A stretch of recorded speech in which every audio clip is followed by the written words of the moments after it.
Recently, we saw a fake leak of a Cities of Sigmar 4th edition battletome. And no, I'm not going to show the leak on this video. I don't want to contribute to any misinformation, especially because people out there are kind of famous for watching like 10 seconds of a video and then taking that and run with it. And then all of a sudden it's, oh yeah, Mysidia's video has like the wrong information or whatever. So I'm not going to put myself out there like that. We're not looking at this thing. Forget about it. By the way, we do know when this battletome is going to come out. Sorry, we know when this battletome is not going to come out, which is going to be this year, like most likely, because there's already, I think, 6 more battletomes to come based on all of the little teasers that we've had.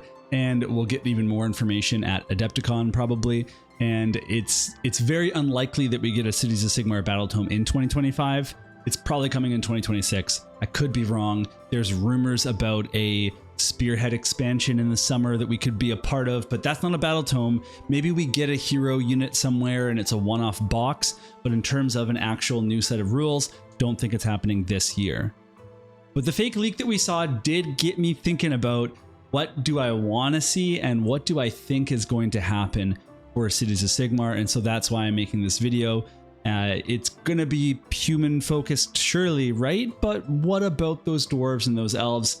Let's talk about it and figure this out. One thing we know for sure that's coming is manifestations and faction terrain, because every single faction that don't have those things are getting those things. And so Cities of Sigmar is going to get that. That's straightforward. We know it's going to happen.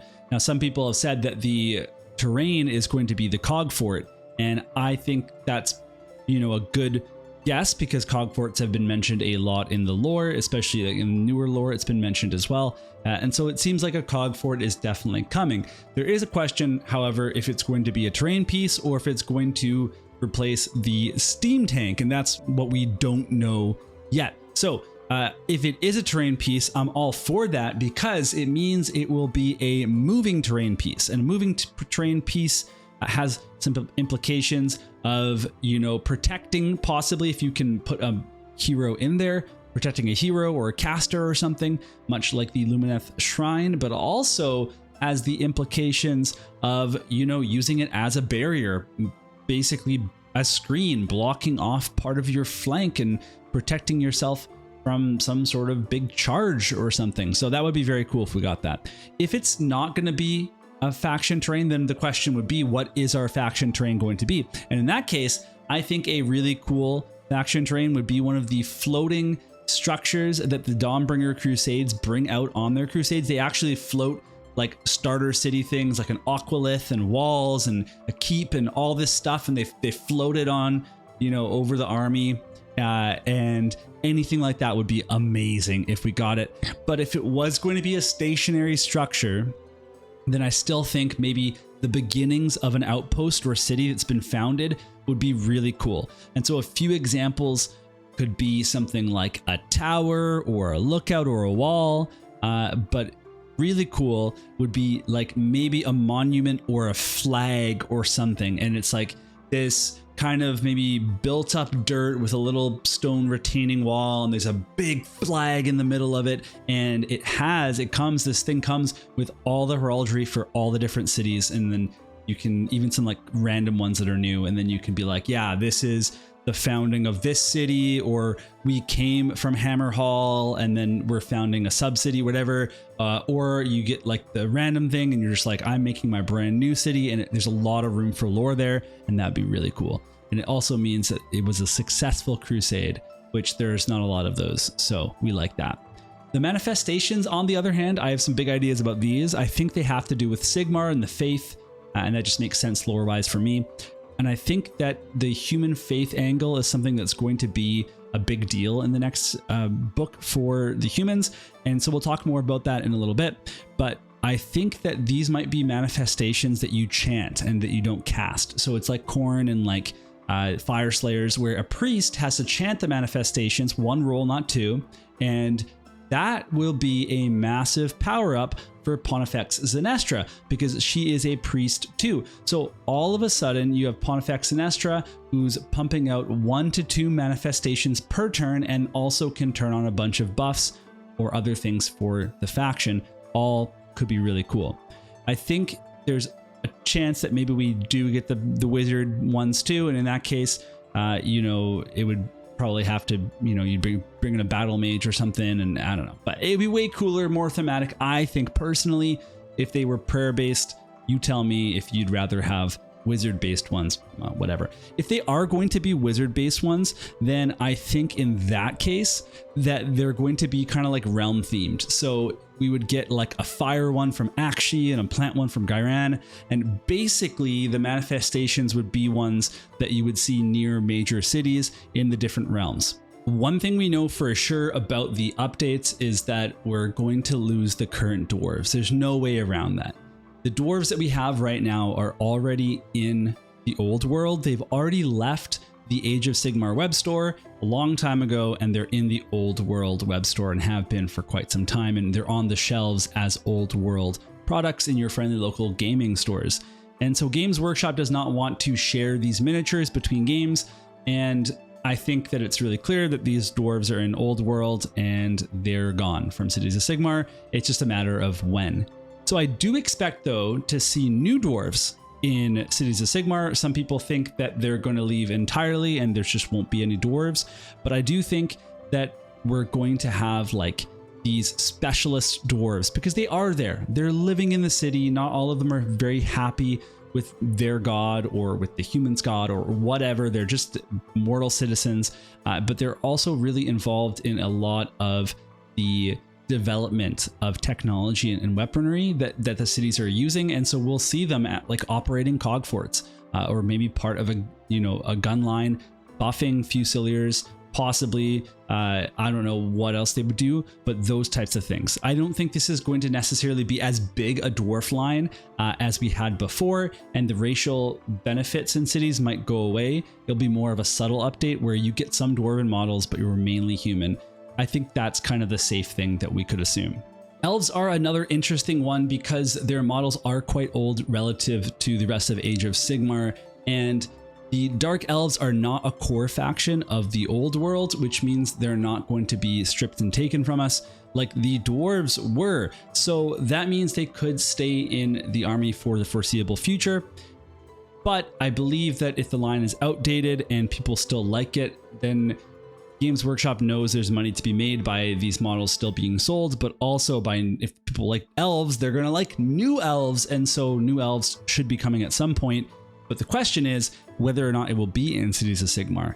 Some people have said they'll go join the Daughters of Cain. I don't think that's likely, but other people have said for a long time, I think since the dawn of the game, that there's going to eventually be a Dark Elf faction. We know there's a Realm of Shadow and that Malarian's there. But when that happens is super unclear, because we've already had some teasers that the Chaos Dwarves are coming this release, and I think it's pretty unlikely that we get two brand new factions within a single cycle of an edition, which would lead me to believe that Dark Elves are super far away, which means that the current elves will stay in Cities of Sigmar for some time to come. And what I actually think is that at some point they might get phased out, but not as quickly as the dwarf will, because that's just gonna, like, people will lose so much of their army if you take away both those things at the same time. Now, the elves are quite present in the lore, especially the older lore for Cities of Sigmar, and they're a big part of the commerce and the operation of towns, because they are these big seafaring factions that you know, a lot of their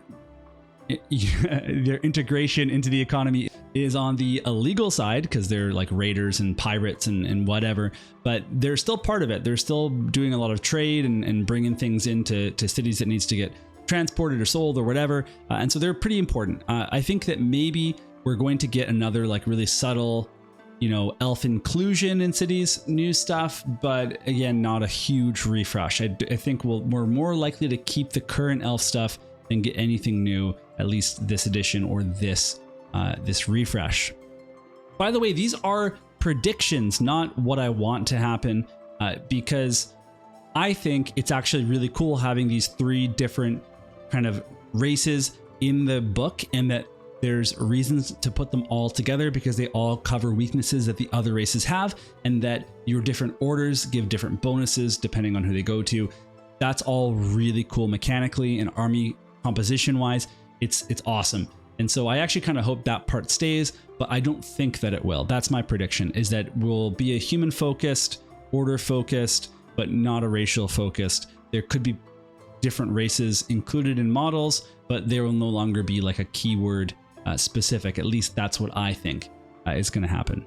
So the last thing to talk about are the humans, and they're clearly the focus for Games Workshop, and it makes a lot of sense because with this new edition, the stats of units were supposed to be in line with the races that those units are, and the base stat line is going to be your human stat line, and everything is stronger past that because everybody else has magic or muscle or size or whatever, and humans are just humans. They have to have these, they have to be the measuring stick for the other factions. And much of the lore of Age of Sigmar is actually told through a human's eyes, even when it's another faction's story and we're just looking at those other factions. There's a heavy focus on them, but there's a lot of stories that are about humans. And so I think there's a lot of players that come into the game and they want to play the game through like themselves, an everyday human in the mortal realms, and that's really cool. So there should be a focus on humans. It's a good kind of, again, measuring stick to have. I think specifically what's going to come in this new refresh is going to be a focus on the Cult of the Wheel and Pontifex Zenestra. Flagellants have left the range. They've gone to Old World. And so I think some sort of new Acolyte model will come into play that has some sort of synergy with Pontifex Zenestra. I think what would be really cool is some sort of +1 to chant for her. And so if you bring in this other model and you bring them together, she can have extra chanting capabilities, and then she really becomes a centerpiece model if you pair that with chanting based manifestations, because all of a sudden priest 2 +1 to chant, doling out buffs, putting out all these manifestations. It's really strong. She'll finally be worth her point total, which she isn't right now. And I think that would be amazing. Some people, it's not their favorite lore, the Cult of the Wheel stuff. I totally get that. But I mean, she's here, she's a new kit, and I just think this is likely to what would happen. And personally, this is where one of those times where it aligns with what I want to see happen, which is Pontifex Zenestra getting some sort of a buff. I also think we're going to get some sort of elite human infantry that can deal some real damage. Maybe they can act as a hammer for your army, or they should, right? And this could also be Cult of the Wheel themed, because it would make sense that they have to be empowered mystically through Zenestra and Sigmar and whoever to explain why they have higher stats or damage that makes them elite. And finally, for that church theme, I think that we'll get the priest equivalent to the battle mage, aka a rune lord replacement. Basically, a cheap priest level 1 that you can bring to dole out some buffs to your allies if you don't want to go full on church, full on Zenestra. And then moving along, we'd have the cog for it. If it's not a terrain piece, then it is a steam tank, high save, artillery movable option that people could use in that kind of slot that the steam tank already took up. And that's it. That's kind of it for humans. And you might be thinking, hey, Mysidia, you missed something. What the hell? But you know what? I didn't think of it. If I didn't think of it, maybe you did. You'll share it with me. But also, if we look at what I've already predicted, it's about like 5 or 6 or more models if you put it all together. And that's not even including 3 manifestations and a terrain piece. I don't think that a refresh could be any bigger than that. And we didn't even name any new big heroes or characters, and there's likely to be a foot hero or something. They always love doing that. So really, I mean, we're probably going to get less than what I said, just to make it like a manageable refresh for Games Workshop. They can't do that many models. The models take a long time to produce, and all the other things that go into it. There's some cool videos about that recently.